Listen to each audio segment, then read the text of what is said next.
Panic at the Disco is one of the most interesting bands. In fact, you can't even call them a band anymore. Brendon Urie is the group's sole member, but that doesn't seem to stop him from putting music out under the name Panic at the Disco. And honestly, it's really cool seeing them go from Discount Fall Out Boy to Brendon Urie's own solo project, which has allowed him to express a lot of creativity. Today, we'll be taking a look at Panic at the Disco's newest studio album, Pray for the Wicked.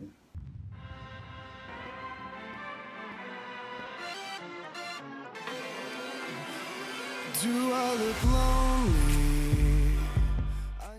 Starting off as a Blink-182 cover band, Panic at the Disco, who will be referred to as Panic for the rest of the video, had the attention of Pete Wentz, head of Decadence Records, before even playing a single live show. They went on to release their debut studio effort, A Fever You Can't Sweat Out, on Wentz's label. And to be honest, it's not my favorite album of theirs. I mean, it's got some great songs, but there was one standout track, and that track was... God damn it, I'm fucking tired of this song! Well, shit.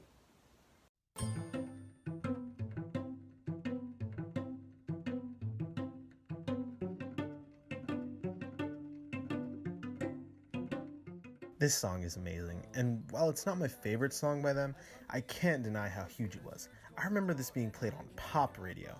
Now I know it's hard to imagine guitars on pop radio, but it was 2006. I didn't really listen to much Panic in high school, so I didn't really get a lot of the in-between. So when I was introduced to their then newest studio album, Pretty Odd, I was expecting basically A Fever You Can't Sweat Out Part 2. But instead, I got...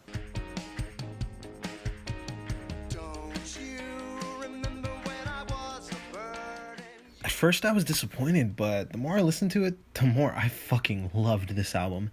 And it has one of my favorite songs of theirs on it, When the Day Met the Night. In the middle of summer, all is golden in the sky. Usually bands with frequent lineup changes tend to fall into obscurity, but this hasn't been the case with Panic. It's been 12 years since A Fever You Can't Sweat Out has been released, and Panic are still going strong. Through all the stylistic changes, through all the lineup changes, through all the success, fans have been there for them through every step of the way. And it has brought us to this point in 2018. Panic are back with their newest album, Pray for the Wicked, and how'd they do?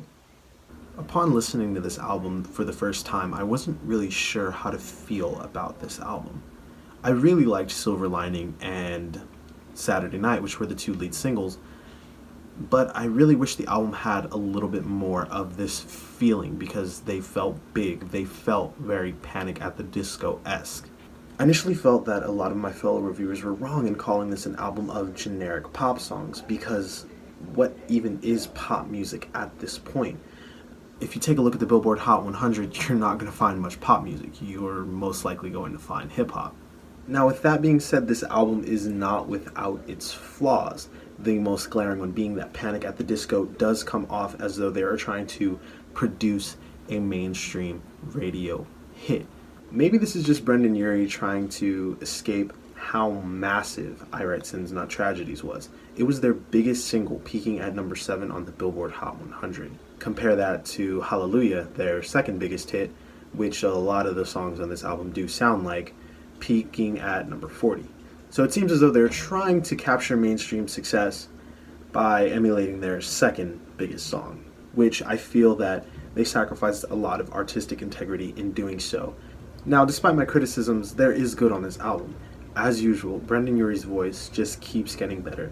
I really hope this guy takes care of his voice because he deserves all the credit. I also really liked a lot of the inclusion of horns in a lot of the songs. I don't know why. I feel like it's something that's lacking in a lot of pop music. I also really like how even though he was blatantly trying to achieve mainstream success on this album, he didn't feel the need to feature a rapper on any of the tracks.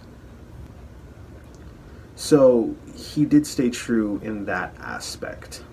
This album has a lot of fun tracks, a lot of catchy tracks, and because of that, it's a very feel-good album. But for me, there's really nothing of substance or note on this album that I'll find myself coming back to. I'm feeling a 6 out of 10 on this album. It's a decent album. I'd be lying if I said that it wasn't a good time. But for the most part, I felt like Panic was trying to make an album of stadium anthems to capture mainstream success, which is something I feel needs to be achieved organically and unintentionally for the best results. For example, I doubt they're trying to write a pop hit with I Write Sins, Not Tragedies. And that's my review of Pray for the Wicked. Did you like the album? Did you not like it? If you stayed this long, you're the best. This has been For the Record. The fuck?